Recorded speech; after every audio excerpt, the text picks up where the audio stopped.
নমস্কার বন্ধুরা, আজকে আবারও একটা নতুন রেসিপি নিয়ে তোমাদের সামনে হাজির হয়ে গেছি। আজকে বানাবো ওলকপি দিয়ে ডিমের ডালনা। একদম অনবদ্য একটা রেসিপি, অনবদ্য একটা টেস্ট। আগে যারা খেয়েছো তো খেয়েছো, আর যারা এভাবে কোনো দিন বানিয়ে খাওনি তাদের জন্য এই রেসিপি আরও একবার। তো দেখো, আমি ওলকপি আর আলুটাকে কেটে নিয়েছি, আর ডিমটা আমি আগে থেকেই সিদ্ধ করে নিয়েছি, সেটা তোমাদেরকে দেখাইনি। তো দেখো, এখানে প্রেসার কুকারের মধ্যে আলু আর ওলকপিটাকে দিয়ে একটা সিটি মেরে নেব। তোমরা যদি আলুটাকে এমনি রাখতে চাও রাখতে পারো, তবে আমি আলু ওলকপি দুটোও সিদ্ধ করে নিলাম। এবার কড়ার মধ্যে সর্ষের তেল দিয়েছি। আমি সর্ষের তেলে এই রেসিপিটা বানাবো, চাইলে তোমরা সাদা তেলেও এই রেসিপিটাকে বানাতে পারো। সর্ষের তেলটা দিয়ে কড়াটার গায়ে লাগিয়ে নিলাম। এবার একটু লবণ আর একটু হলুদ দিয়ে দিলাম। হলুদ আর লবণ দিয়ে ডিমগুলোকে খুব ভালো করে ভেজে নেব। আবার বেশিক্ষণ কিন্তু ডিমটাকে ভাজা যাবে না, তাহলে ডিমটা আবার শক্ত হয়ে যাবে, সেক্ষেত্রে খেতে কিন্তু ভালো লাগবে না। Welcome back to my Bengali kitchen. Bengali কিচেনে সকল বন্ধুকে স্বাগত। আশা রাখি আমার সমস্ত বন্ধুরা সকলে খুব খুব ভালো আছো। তোমাদের ভালোবাসায় আমিও ভালো আছি। তো দেখো, ডিমগুলোকে ভেজে আমি ডিমগুলোকে তুলে নেব। এবার ওই একই কড়ার মধ্যে আমি আবারও একটু লবণ আর একটু হলুদ অ্যাড করেছি। করে দেখো, এখানে ওলকপি আলুটাকে একদম লাল লাল করে ভেজে নিতে হবে। আজকের রেসিপি তোমাদের কেমন লাগলো অবশ্যই কিন্তু কমেন্টে এসে জানাতে ভুলো না। প্লিজ বন্ধুরা, যারা এখনও আমার চ্যানেলে আসোনি তারা অবশ্যই এই ভিডিওটাকে ফুল ওয়াচ করো একটা লাইক দিয়ে, আর অবশ্যই করে কিন্তু সাবস্ক্রাইব করে পাশে থাকা বেল বাটনটা অবশ্যই প্রেস করে রেখো, তাহলে যখনই কোনো নতুন রেসিপি শেয়ার করব সেটা সবার আগে তোমাদের কাছে পৌঁছে যাবে। তো দেখো, আলু আর ওলকপিটাকে তুলে নিয়ে আমি ওই কড়ার মধ্যে আবারও একটু তেল দিয়ে দিয়েছি। তেল দিয়ে তার মধ্যে কালো জিরে আর তেজপাতা ফোড়ন দিয়েছি, আর দিয়েছি গোটা গরম মশলার মধ্যে এলাচ আর দারচিনি। এবার পেঁয়াজটা আমি খুব ভালো করে একটু ভেজে নেব।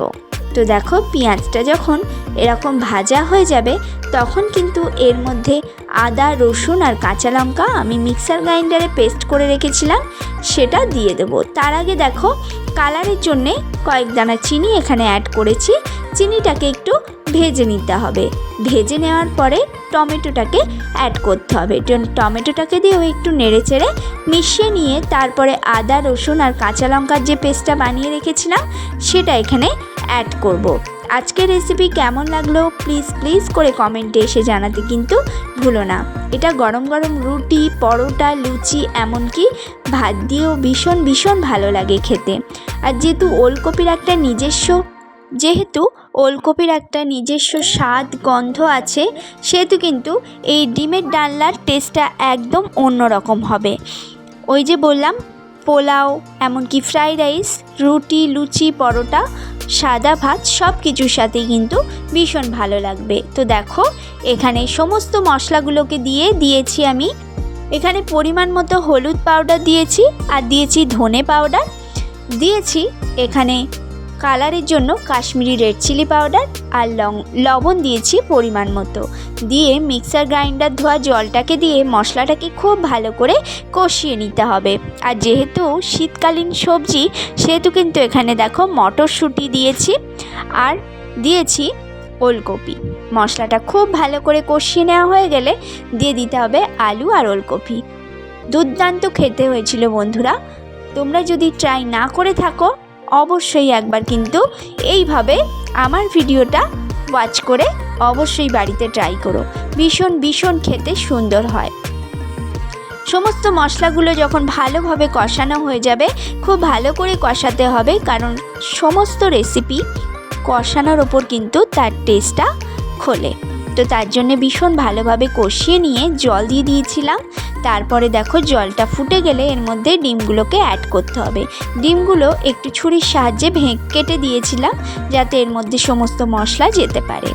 তো দেখো, এবার আবারও একটু ঢাকা চাপা দিয়ে রেখে দেওয়া দেওয়ার পরে রেসিপি কিন্তু একদম রেডি। এবার ওপর থেকে দিয়ে দেবো বেশ খানিকটা ধনেপাতা। শীতকালে প্রচুর পরিমাণ ধনেপাতা পাওয়া যায়, আর সেই ধনেপাতার স্বাদ গন্ধ অন্য সময়ের থেকে অনেকটাই আলাদা, মানে ভীষণ ভালো। আমার তো ভীষণ ভালো লাগে, তোমাদের কার ভালো লাগে অবশ্যই কমেন্টে জানাতে ভুলো না। তো দেখো রেসিপি কিন্তু কমপ্লিট, স্ট্যান্ডিং টাইমে রেখে সার্ভ করে দিয়েছি। আজকের রেসিপি তোমাদের কেমন লাগলো অবশ্যই কমেন্টে এসে জানাতে ভুলো না। দেখা হবে নেক্সট ভিডিওতে। সকলে খুব ভালো থেকো, সুস্থ থেকো। আর যারা এখনও আমার পরিবারে আসোনি তারা কিন্তু অবশ্যই সাবস্ক্রাইব করে পাশে থাকা বেল বাটনটা অবশ্যই প্রেস করে রেখো, তাহলে যখনই কোনো নতুন রেসিপি শেয়ার করব সেটা তোমাদের কাছে পৌঁছে যাবে। সকলে ভালো থেকো, দেখা হবে, টাটা।